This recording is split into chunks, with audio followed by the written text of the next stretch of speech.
মানে যদি নামাজ পড়ি না কি মনে করবে, এটার কারণে কি বলি নামাজ পড়েছি। এই একটা মিথ্যা কথার কারণে দেখা যায় আমি কি বলি আজকে নামাজ পড়েছে 5 ওয়াক্ত 4 রাকাত পড়েছে, এসরা পড়েছে অনেকগুলা মিথ্যা জন্ম হয়।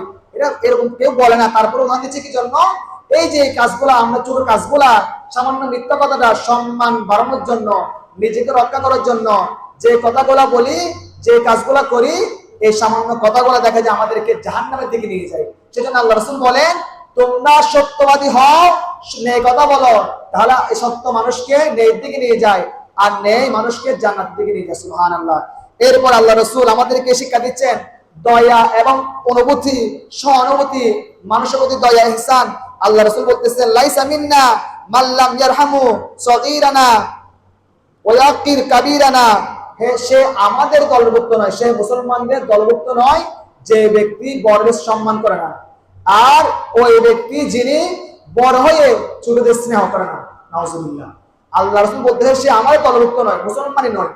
যদিও আমরা মুসলমান দাবি করি, আল্লাহ রাসূল নিজে বলতেছেন লাইসা মিন্না, লাইসা মানে সে নয়, মিন্না মিন আমাদের থেকে, সে আমাদের দলভুক্ত নয় যে ব্যক্তি বড়দের শ্রদ্ধা করে না, আর বড় হয়ে যে ছোটদের স্নেহ করে না, আদর করে না, মহব্বত করে না, সে কি নয়, আমাদের দলভুক্ত নয়। এরপর আল্লাহ রাসূল আমাদের শিক্ষা দিচ্ছেন ভ্রাতৃত্ববোধের, আমাদের শিক্ষা দিচ্ছেন স্নেহের। লা ইউমিনু আহাদুকুম হাত্তা ইউহিব্বু লিআখিহি মা ইউহিব্বু লিনাফসিহি। আমি এই কথাটা শেষ করে দেব, সেটা হচ্ছে আল্লাহ রাসূল বলতেছে তোমরা যখন, কোন মুসলমান যখন নিজের জন্য কিছু পছন্দ করো, নিজের জন্য কিছু চাও, তোমার উচিত তোমার ভাইয়ের জন্য সেম জিনিস চাওয়া। সুবহানাল্লাহ। তুমি যদি টাকার মালিক হও, তুমি আল্লাহর কাছে দোয়া করবা আমার ভাইকে দাও, সমস্যা নাই। তুমি যদি একটা কাপড় পছন্দ করেছো, অন্যজনকে দিচ্ছ, তুমি সেম কাপড়টা তাকে দেওয়ার চেষ্টা করো।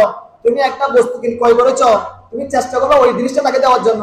এমন নাই যে ঘরের মধ্যে আপনার খাবার ছিল, আপনি রেখে দিয়েছেন, যখন শেষ পর্যায়ে এসে নষ্ট হয়ে যাবে আর খাওয়ার উপযোগী নয়, তখন পার্শ্ববর্তী গরিবকে দিচ্ছেন, মানে আপনি দানশীল হয়ে দেখাচ্ছেন কি আমি উপকার করতেছি, বরঞ্চ ওই খাদ্যটা তারা নিয়ে ওই খাদ্য খাওয়ার কোনো সুযোগ নেই, শেষ পর্যন্ত তারাও কি করে ডাস্টবিনে ফেলে দেয়। আপনি দিয়েছেন, না নিলে বলবেন গরিব হয়ে টাট বেশি, গরিবকে দিচ্ছে কত না।